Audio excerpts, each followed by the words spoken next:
Merlin's castle. The ruler of pride, Merlin Lucifer, was quietly sleeping on his throne. His sister Lilith arrives and got excited upon seeing him sleep. She went close, as it's rare to see her brother sleeping, so she wants to take this opportunity to kiss him. And as she was about to kiss him, she gets interrupted by church squad that demands the Demon King to come out and fight them. Lilith gets annoyed at their ruckus, but still leans in for a kiss, but a finger stopped her. Merlin is awake and asks her what is she doing. She tried to bite his finger, but he retracts it in time and flick her head. She was muttering that just a little more and she would have gotten to the lips. Merlin smirked and suddenly pulled her towards him. He said that no one in the world can land a surprise attack on him. Lilith was enjoying this moment, but noises from outside interrupts her mood, so she pulled out a whip and declares that she'll get rid of them. But she was stopped by Merlin, who told her not to lose her temper over some small fries. His smile deepened as he decides that since they came looking for trouble on the last day of his reign, so he will personally send them to the afterlife. Merlin and Lilith then went outside to see the intruders. On the battlefield, Merlin's minions were fighting against the human soldiers and adventurers. Merlin then looked at a silver-haired woman and figured that she's the hero of this generation. She was easily defeating the monsters, but Merlin thought that she is weak. A giant worm appeared and attacked the soldiers, but Hero's Ice Lance destroys the giant monster easily. She announced that she is the 233rd hero Alice Claudia, and she'll defeat the Demon King. Bishop is angry at the useless peasants who are hindering the hero's advance. His assistant said that the peasants are just cannon fodder, and once they all die, the church army will claim victory. However, he's worried about whether the hero can defeat the Demon King. The bishop laughed and said that it's fine. Even if the hero loses to the Demon King, they still have their secret weapon hidden in the skies. Alice noticed that the vanguard squad is overwhelmed by the monsters, so she moves to save them. But suddenly the bishop summoned the weapon that the church has been preparing for 100 years. And to everyone's surprise, a large flying whale appeared in the sky. Even the hero thought, just what kind of horrifying monster is that? The bishop then ordered the whale to attack. This shocked Alice, as this attack will even wipe out the vanguard squad. Merlin heard the sound of the human soldiers shouting that they will not make it. The whale attacked, but to everyone's surprise, Merlin stopped the attack. He announced that he is the only person to decide who lives or dies. Bishop shouted that this is impossible. How could an attack that's even more powerful than the Holy Arcanery be blocked? His assistant said that the Demon King is much more powerful than they imagined, so they should retreat. But the bishop didn't listen and said that the white whale body was made using all kind of metals, and it has been blessed by the goddess. He then ordered White Whale to crush Lucifer with its body and unsheath his blade to attack the whale. And as the whale attacked Lucifer, he cut it in half. This shocked Bishop and all the soldiers. Even the hero realized that the Demon King Lucifer is extremely powerful. Lucifer then looked at the soldiers and announced that he is the first Demon King, and he shall grant glorious deaths to them. Bishop then asked the hero to save them. She dashed toward Lucifer and challenged him to a duel, but Lucifer just smiled and attacked the soldiers. And with just one slash, he killed all the remaining soldiers along with Bishop and his assistant. In front of Lucifer's overwhelming attack, only the unconscious hero remained. And that was how the curtain closed upon the final battle of Demon King Merlin's reign. Merlin Lucifer, he is an otherworlder, who was summoned into this world by the altar. And due to the fact that he was born possessing a huge amount of power, he became the third owner of the first demon palace, the ruler of pride. However, Merlin was also born with a curse. His lifespan shortens, as he suffers from heartaches at every moment of his life. However, every cloud has a silver lining. Merlin possesses a demon sword called Eternum. This sword augments its user's life force each time it is used to slay powerful enemies. Hence, Merlin was able to use the sword to temporarily alleviate the effects of curse. The stronger the enemy, the greater the effects. Hence, Merlin hoped that he would one day meet with the strongest person in the world. Merlin believed that his curse will be lifted the moment he defeats the strongest person in the world.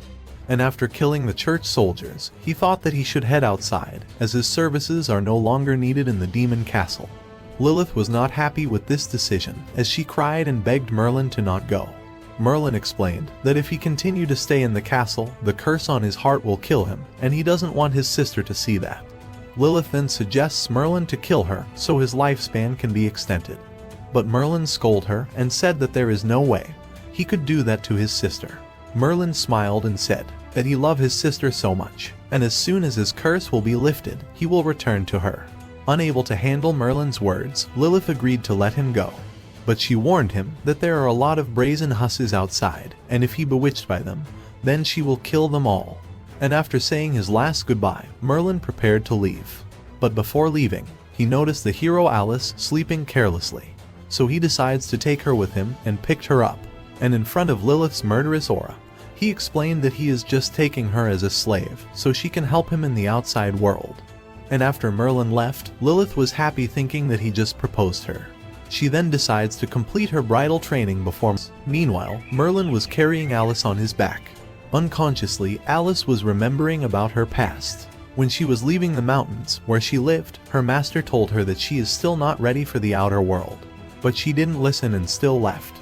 She easily bought into the words of flattery coming from the bishop and other people. And when Merlin defeated the giant whale, she realized that defeating the demon king was her wishful thinking. Merlin then reached the end of the island and find all the boat destroyed.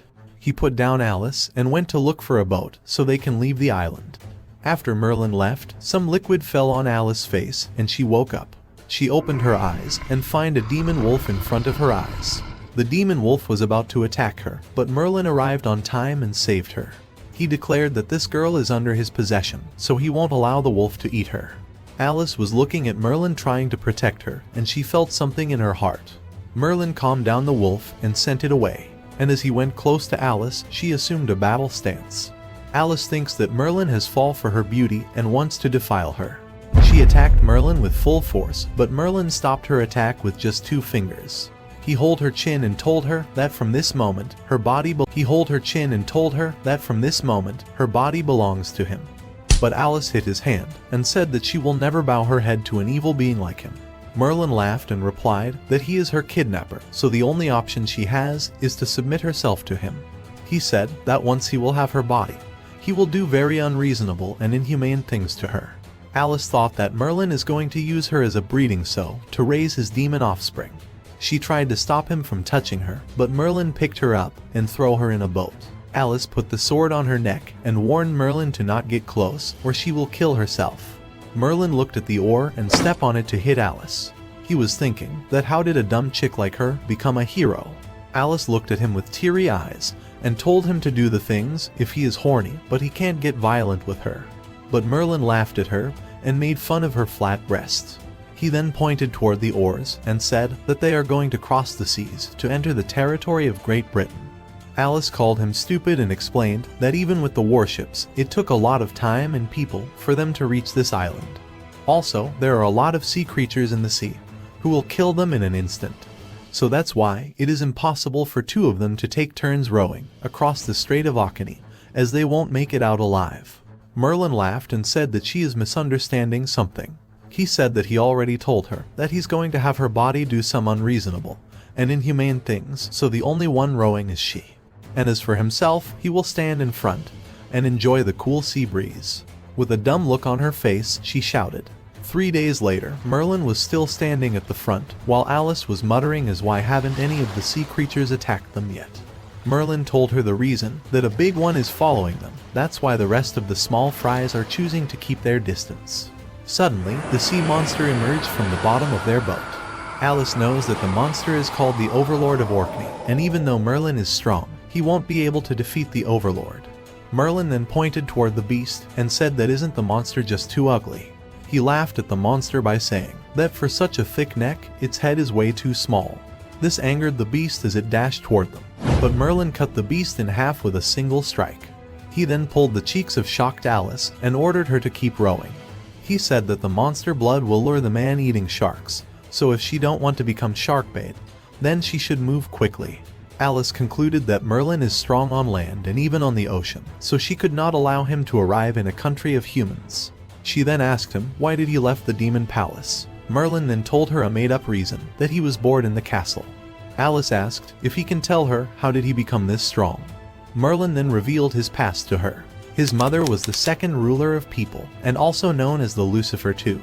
But in the church 197th Campion, she got killed in the battle. He and his sister could only rely on each other, so he decided to become strong and protect his sister. He He slew the ancient giant demon in the snowy mountains, battled against the bull-headed sorcerer in the forest, and even fought to the death with the infernal demon. And at last, he killed the demon who was oppressing his sister, and become the new demon king. He then told her to keep rowing, and thinks that it was a right decision to left the palace, as after defeating the monster, his heart eased up a bit. And he also thinks that when he is around with this dumb hero, somehow his heart feels more calm. After traveling for several days, they reached the land, but Merlin was not sure if this is the land of Great Britain. He asked Alice why can't he see any village around here.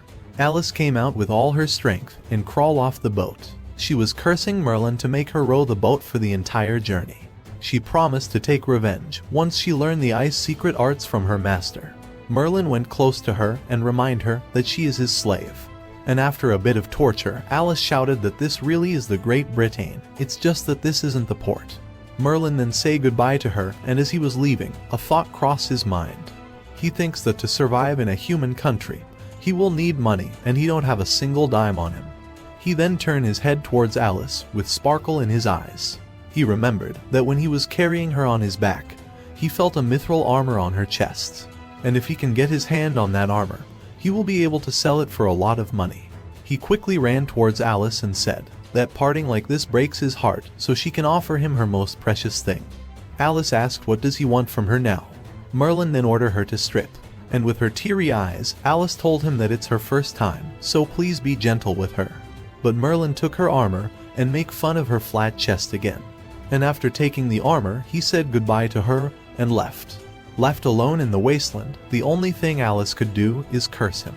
A year later, in the outskirts of Wales, Britain, two bandits were hiding on a tree in hope to catch someone. One of the bandits informed his senior that a man is coming, but it looks like he hasn't eaten for days and is wearing rags. His senior looked at the man and laughed while looking at a poster in his hand. He said that looks can be deceiving as he threw the poster away.